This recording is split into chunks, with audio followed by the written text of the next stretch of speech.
चौदहवीं का चांद हो या आफताब हो। नमस्कार दोस्तों, एक बार फिर से हम अपने चैनल पर आपका हार्दिक स्वागत करते हैं। और आज की वीडियो में हम बात करेंगे रफ़ी साहब के गाए हुए एक ऐसे गीत की जिसे फिल्म सेंसर बोर्ड ने बैन कर दिया था। यह गीत था फिल्म चौदहवीं के चांद का टाइटल सॉन्ग। इस गीत को बैन करने की क्या वजह थी, इसकी चर्चा हम वीडियो में आगे करेंगे। जी हाँ दोस्तों, ये बात काफ़ी हैरान करने वाली थी क्योंकि सेंसर बोर्ड ने इस गीत को एक सेक्सी गीत करार दिया था। साथ ही सेंसर बोर्ड ने कहा था चूंकि ये गाना सेक्सी है इसलिए पर्दे पर इस गीत को लोगों को दिखाने की इजाज़त नहीं दी जा सकती। फिल्म चौदहवीं के चांद को प्रोड्यूस किया था गुरुदत्त साहब ने, और गुरुदत्त साहब ने इस फिल्म में नायक की भूमिका भी निभाई थी, जिनके साथ थी वहीदा रहमान जी। साथ ही इस फिल्म में रहमान और जॉनी वॉकर ने भी मुख्य भूमिकाएं निभाई थी। इस फिल्म का स्क्रीन प्ले गुरुदत्त के सहकर्मी अबरार अलवी साहब ने लिखा था। इस फिल्म में संगीत दिया था संगीतकार रवि साहब ने।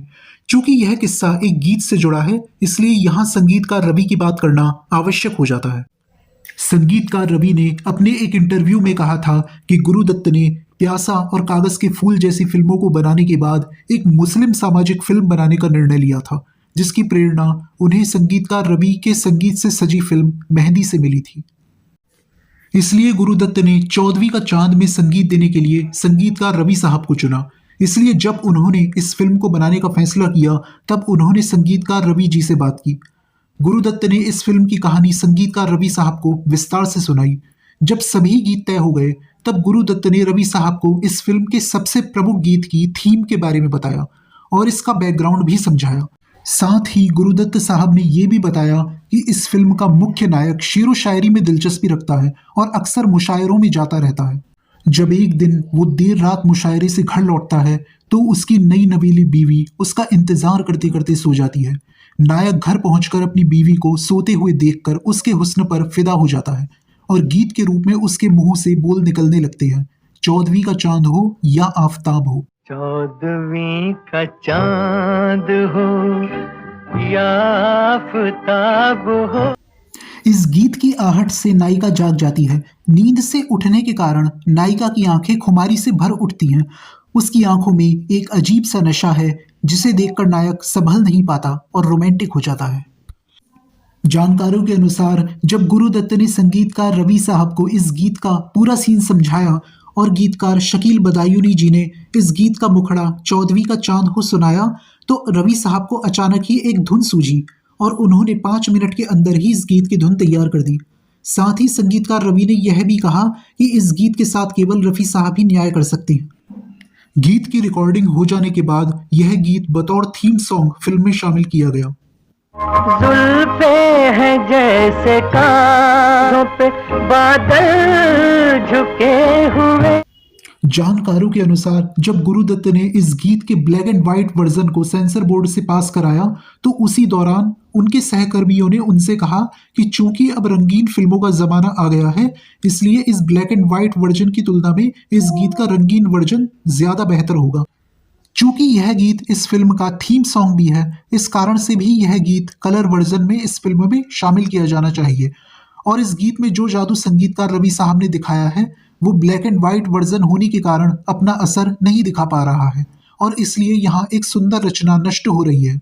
जानकारों के अनुसार अपने सहकर्मियों की बात मानकर गुरुदत्त ने इस फिल्म के गीत को दोबारा कलर वर्जन में शूट कराया और सेंसर बोर्ड के सामने प्रस्तुत कर दिया।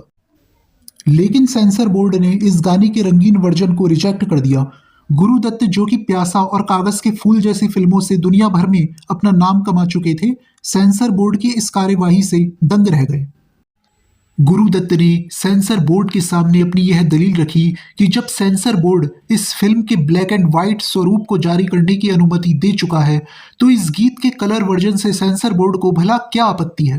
जानकारों के अनुसार सेंसर बोर्ड के अधिकारियों ने गुरुदत्त को बताया कि इस गीत में नायिका की नींद से बोझिल आंखों में जो लाली दिखाई दे रही है वो सेक्स अपील से भरी हुई है और ये आपत्तिजनक है।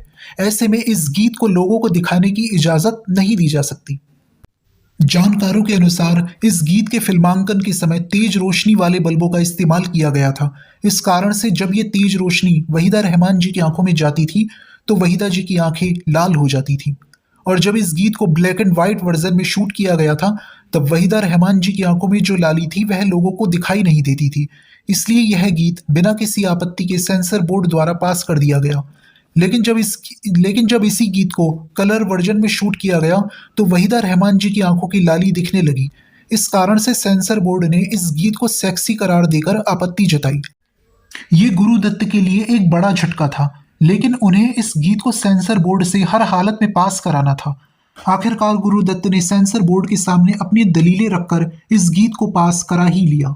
जब इस गीत का कलर वर्जन जारी हुआ तो वहीदा जी की नींद से भरी हुई खुमार लिए उनकी आंखें दर्शकों पर जैसे बिजलियां गिराने लगी।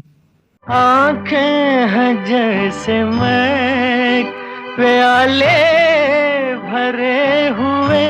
रफी साहब की आवाज और रवि साहब के संगीत का जादू भी दर्शकों के सिर चढ़कर बोलने लगा। मस्ती है जिसमें प्यार की तुम वो शराब। रफी साहब का ये गीत अमर और कालजयी हो गया। होठों पे खेलती तबस्सुम की बिजलियां। आज के एपिसोड में इतना ही। इसी तरह के रोचक तथ्य हम आपके सामने निरंतर लेकर आते रहेंगे। अब हमें इजाजत दीजिए। धन्यवाद।